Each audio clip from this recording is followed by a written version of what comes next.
How you doing? My name is Josh. I am from Subaru of Milford. I'm one of the salesmen here, and today we are driving the 2010 Subaru Outback. It's newly redesigned, fresh for this year.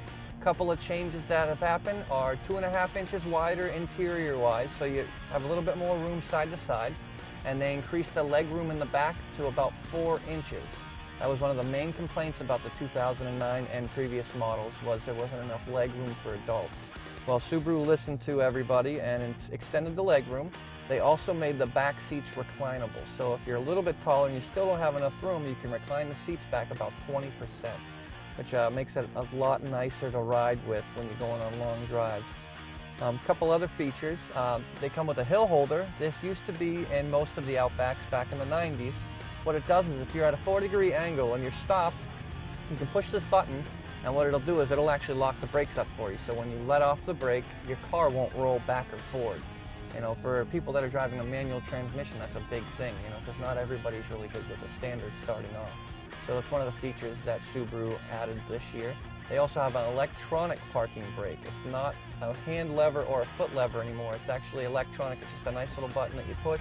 You can hear it set. It flashes on the dashboard when it's on, and it's pretty safe. You can't take it off unless you're in the car and your foot's on the brake. So you don't have to worry about one of your kids jumping in and shifting it and the car taking off as long as the brake is pressed.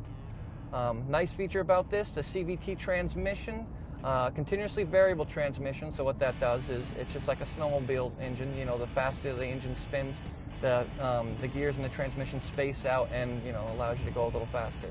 One of the nice things is you stay in your peak performance. You always have a power band, so when you step on the gas, it's right there accelerating. So there's no hesitation whatsoever. It doesn't drop gears, it just takes straight off. You also get paddle shifting in case you want to do a little sport shifting, or if you're driving down a hill, going down a mountain, and you don't want to apply brake pressure. You can shift it into manual mode and use your left hand to downshift and go through the gears. Now there isn't really any gears per se because it's a CVT transmission, but what it does is it spaces the chain out so it slows the motor down, and you're actually using the motor to slow the engine and not your brakes. So it's a little safer sometimes with the snow. Also, this thing handles just like a car. One of the few differences between the Outback and the Forester are the Outback, you're going to sit a little lower. It rides just like the Legacy does. You're not going to notice how big the size is. It's going to drive just like your car was, except for it's all-wheel drive. You have, room in the back for 3 baby seats if you need it. Also, the back seats fold down, gives you tons of storage space. Now, they also have a double wishbone suspension in the rear, so it got rid of the strut towers in the back that took up a lot of cargo area. Okay, so this year's model doesn't have those strut towers, so you have a lot more cargo space. You can actually fit 2 dog kennels in the back, side by side. And there's plenty of room, and that's with the seats up. You also have roof rails on the roof that go across, so you don't have to buy the crossbars anymore. They eliminated that, and it also cuts down on wind noise and saves you a little bit on gas mileage. The 2010 Subaru Outback has a 5-star crash test rating for front and side impact. It also has a 4-star rollover rating. They don't usually give 5-star ratings for the National Institute of Highway Safety.